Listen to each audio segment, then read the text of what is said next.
Well, there's a lot of commentary from the Trump administration about how job growth in the Biden administration was driven by the government. The question is it true? Our senior economics reporter, Steve Leisman, fact-checked the claim and has some surprising answers to this. Good morning, Steve. Good morning, Becky. We crunched the numbers and found out, yes, it is true. Job growth last year was driven by government and what the Trump administration calls government-adjacent sectors. But the same analysis surprisingly suggests government in historical terms may not be bloated. Here's the numbers. If you add job growth in local, state, and federal governments together with private education and health care, it was a massive 81% of all job growth in 2024. Wow. The data crunched for CNBC by Wendy Edelberg at the Brookings Institute shows healthcare and private education, they led the way, responsible for 53% of all job growth in 24, followed by local government, then state, and the federal government. It was responsible for just 4% of the hiring.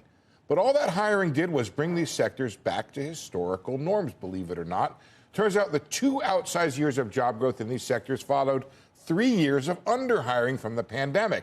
In 2020, these sectors lost 1.5 million jobs, and they got back to normal the past 2 years. Edelberg says healthcare had to bounce back to get its share back up, but it's also a bounce back to trend, and that trend has been upward sloping for a long time. All of these sectors are near their 10-year average of percent of total employment at 31.4%. Now, that doesn't mean it's the right level, but it's the level they had been at for 10 years, even after all that hiring last year. Glad you said that. It's no more bloated than usual. Well, and we'll talk about that in a second, Joe. So all these things are actually, some of the government stuff is actually below their 10-year averages. Healthcare is the main reason it's higher. So the Trump administration is right. Government and so-called government-adjacent sectors were a massive part of hiring in 23 and especially 24. But it was mostly healthcare, followed by local government at just 1.9% of total employment, a tick below its long-run average. The federal government looks to be the shallowest well to drill for job cuts. So when you said it's back to trend, but the trend has been an upward slope That's in healthcare. For a long time. Yeah. Meaning that, it's been growing and growing. It's hard to... Even if you just put on a pound or two a year over a long period of time. Oh, I wouldn't know anything about that metaphor. Me neither. No, it does lead to. First of all, it's mostly healthcare, and healthcare has been on this upward trajectory.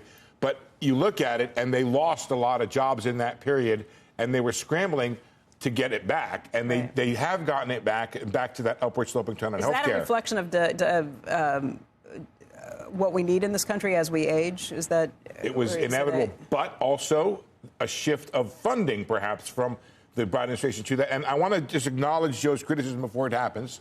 You tell me if I have this right. One is if we were on the same, that remained on that trajectory, then you might have had a problem with the percent of government hiring. Massive weight gain. That's the first thing. And the second thing is none of this says the 10-year average is right.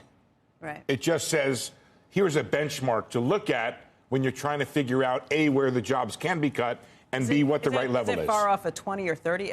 So that's the 10-year benchmark. What is it over 20 or 30 or even 40 I'll go back and look for you, but we did from 2012 because we wanted a good chunk of period, or 2010, before the pandemic, and we wanted to exclude the pandemic and then look at it afterwards. I just say it's like the guy who says, I weighed 300 pounds when I was 20. I haven't gained an ounce. Now that I'm 55, I still weigh 300. And I don't even need to know numbers. I just look at the way things operate, Steve, and there's no incentive for government to be efficient. There's no incentive whatsoever, because if they don't make income and expenses match up, it doesn't matter. They don't need to make it. They just can. Agreed. Okay. I don't disagree. I mean, I don't think government, when I see people talk about, oh my God, but what about these, people? It's not an entitlement. Just like in the private sector, a job. Are you talking about? A job. If a company says they got to lay off 5,000 people because they absolutely have to keep the company around, right? Otherwise, it's going to go away because they're not. It's bloated. For whatever reason, in the private sector, you can't keep existing like that. You need to close your doors unless you downsize. The government has never had to downsize, and it's not an entitlement that people deserve to keep these jobs. They're not coming in. They're not doing anything. They can't mention 5 things that they did in the past week because no one's seen them. The government buildings are empty because no one comes in. That's there, Steve. That's there. I think that's an overstatement. I don't think you can overstate. I think this idea that federal workers don't do their job and they're not coming into work. Go to the DMV or the post office. Well, first of all, those are, one is state. It's one still is, okay. Public. Yeah. Public. You know, but here's the problem, Joe. We give government the things to do that business cannot do and cannot. I understand that. I understand that. Okay? You're not going to make money at a fire department. How much are you going to charge for a passport? How do you decide if a passport or a visit to a national park? No one's saying it's still growing from 7% of what the economy does to 24%. No, but it hasn't. That's the point. It's the same 31%. The federal government is 1.9%. What was it? What was it 50 or 100 years ago? Well, that's another story. Well, that's what I'm talking about. Well, you want to go back 50, 100 years? I want to go back to where it was not totally overgrown. You want to? No, we didn't need it. No, we didn't need it. Do we need a Department of Education? That's a good question. I think. No, that's 1979, whatever. 79. Yeah. Right. Okay. Do we need? I'll give you 10 instances of that where it probably would be better served if there was actually a way so that it wasn't ripe for waste, fraud, and abuse, which it is. Waste, fraud, and abuse should not be synonyms for policies you disagree with.